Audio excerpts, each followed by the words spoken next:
and I'm going to sing in my native tongue a little bit. And then I'm going to chant. And the chant carries a beautiful melody. And the words, they have you translate for those that don't understand it. And from what I gathered, most of you probably won't. And when I began to just chant off the top of my head, to not really improv, have a definite musical structure to my chant, I took a lot of ridicule and kind of, well, my elders got really upset with me. I should put it like that. And they want the real song, like that first song you heard tonight with the drum. That song is very, very old. And when I began to chant off the top of my head, they said, well, you're really not singing. But it's a good noise. But I went ahead and did it. And what I've been doing with some of this traditional music, or the style of it, or the roots of this stuff, is blending it in with more modern genres of music. And it changes when you do that. And the old ones were afraid that we were stealing directly from the people. And what we were really doing was showcasing our style of music for all people. And one day I hope that mainstream America really grabs a hold of this music, because it's been around for a long time.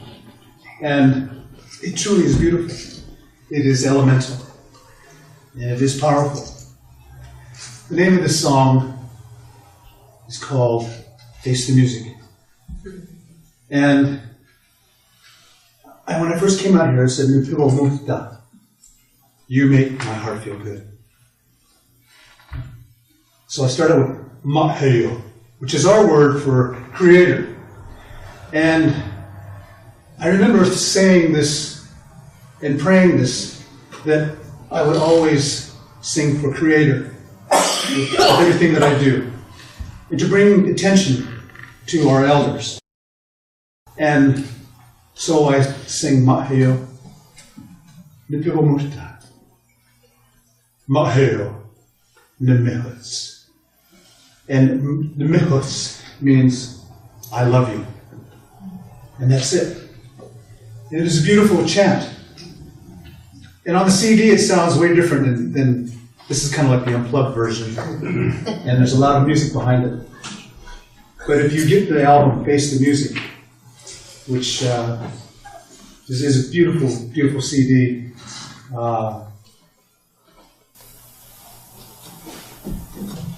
you'll hear it and you'll recognize it.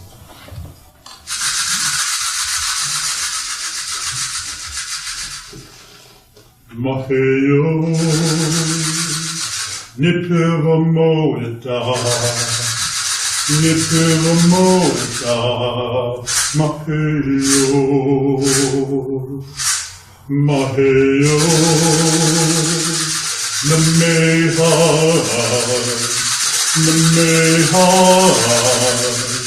Maheo.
I'm going to share a song with you that is for you.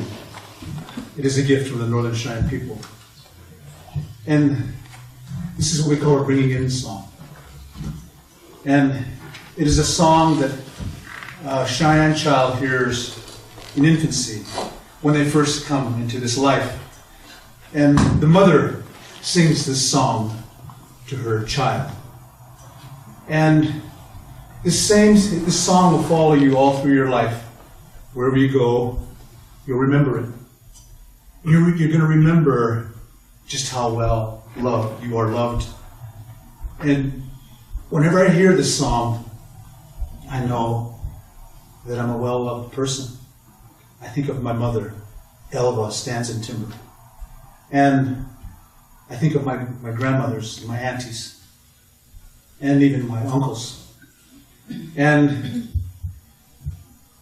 when we pass on and go home to Creator, this song is sung again.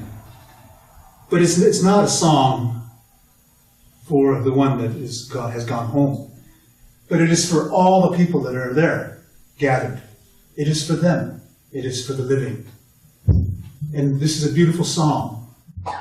And long, long ago, the warriors sang this song when they would go on a journey. And they were always asking Creator, Maheo, to walk with them through the day, to be with them. And my elders said, when you go to perform wherever you go, give this song to all the people. And let them know the Creator is there. And all we do is ask that Maheo, Creator, will walk with them. And the way it was put to me is that the utmost love that a mother has for a child, it is unconditional, and it is powerful, very, very powerful. Give it to them. The Creator will bless all people on this planet. So this song is for you.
Ahiyona Viseran, Ahiyohiyon,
Right now, I have a jazz CD in the can, which means it's already recorded. And we're on the production end of it. And this has nothing traditional style to it at all. And I'm hanging with the jazz guys. And it is a powerful CD. And when we were recording it in the studio, my producer said to me, "Joe, I don't want you to sound like a jazz trumpeter on your flutes." He said, "Maintain that traditional style you have. I want that there." He said, "Let the other players go. Let them, let the reins go and see what they do." And so he said, "Don't play over everything." Because I wanted to do this and that. And he said, "No, just kind of kick back and let it happen. We can always go back in later." And that time will come when I have to go back in and really finish this recording. And so I can't wait for it to come. And hopefully we're looking at next year. And when I was at the Grammys the first time, I met an inspiration probably to all flute players across the planet, a man named R. Carlos Nakai. And it truly was an honor to finally meet this guy. And he told me, he said, "Don't release too many records or CDs." But then we were doing cassettes then. And he said, "Because you're going to step all over yourself." And what I took from that was to keep it simple. And when we make a good record, I know that magic is happening. I could play the same riffs over a guitar or a piano, or even with the whole symphony orchestra, but they're the same. And from what I know of music and as a creative artist, you must always have new work, and that is so important. And the flutes are limited in what they can do, but because of that simplicity is its strengths and also its beauty. And all the flute melodies still haven't been written. They're still out there. And I firmly believe this. And so I have nothing to worry about. It would take me my entire rest of my life to even learn all the songs that come with our traditional flutes and our singing songs that come with the flutes, which, by the way, we call wolf songs, songs of love and affection. And when I started out, I recorded my first record in the Catholic Church on my reservation. And it had hard floors like this, hard walls, and it was down in the basement. And I brought this flute with me. I made it back in 1987. And this to me is my most favorite of all flutes. I even named it Excalibur. And it is light like paper. There's a lot of these flutes, some of them, the bigger ones, they're a little heavy. But this one is very light. And on the inside, it's not even. And it vibrates. And I had learned a song, and I didn't know the title of it. The name of this song was called The Whippoorwill. And R. Carlos Nakai, that was his song. And I didn't know that. It wasn't until I told someone, one of my concerts, I told the audience, if you know this song, please come up and tell me so that I know who to give credit to for this beautiful, beautiful song. And out of all the melodies out there that I heard, and even some of the ones that I composed myself, this is the most beautiful one that touches me. And I want to share that song with you. It is an awesome thing to walk in a good, humble place and to finally meet people like R. Carlos Nakai, the one that gave us inspiration, gave us a good feeling here when we were listening to this beautiful music. And I thought, whoa, man, this is a beautiful, beautiful song. And so it's been a couple years since I last saw RC, but he's out doing his thing, and this song is dedicated to him. It is beautiful.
tell you, the time flies with it.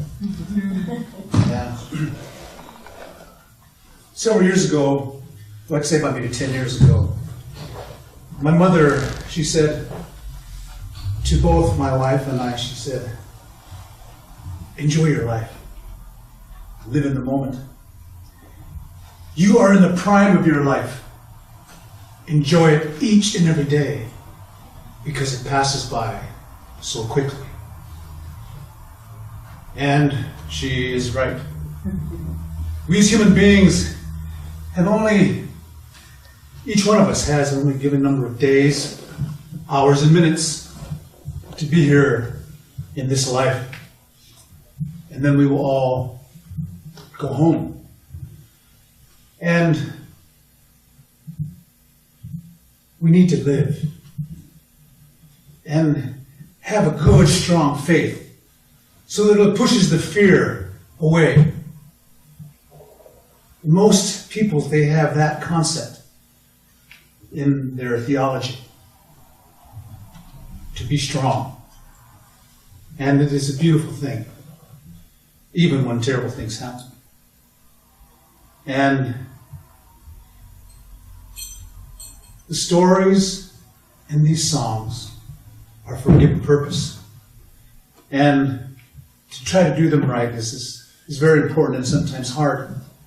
And when I was learning them, sometimes, we're not perfect, and I would get it wrong. And it'd get to the point sometimes when my elders would say, Joe, if you can't sing that song just like this, then don't sing it at all. That's okay. So I'll do my best. And the oral tradition for our people is still alive and well.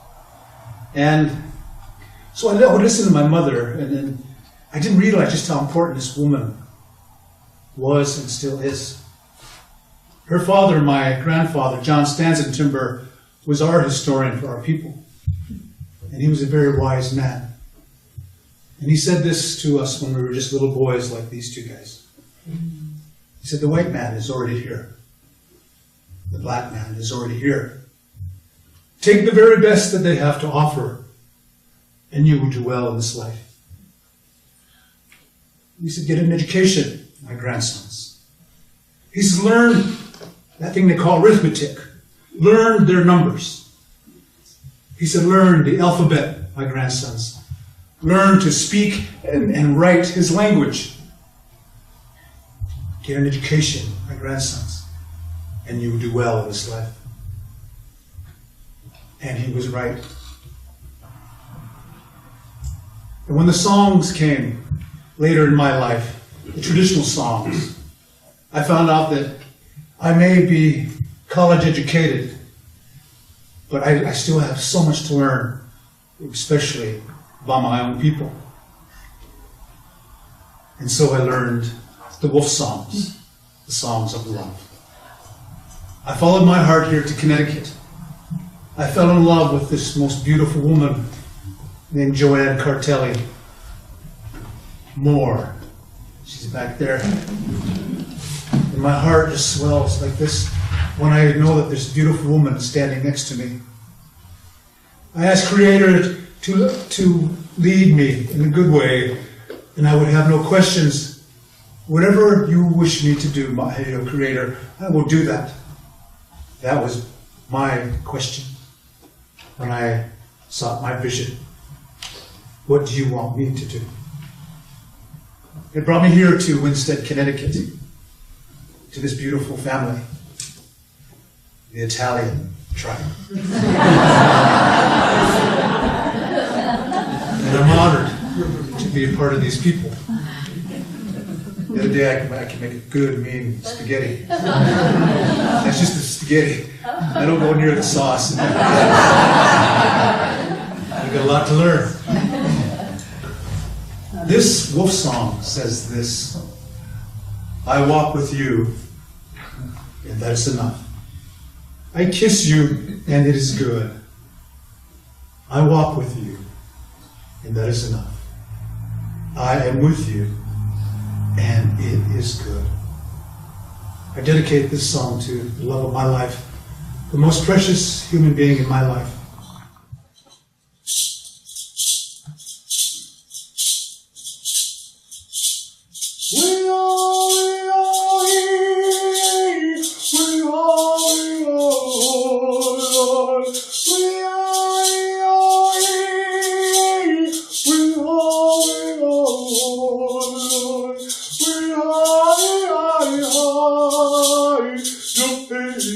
Oh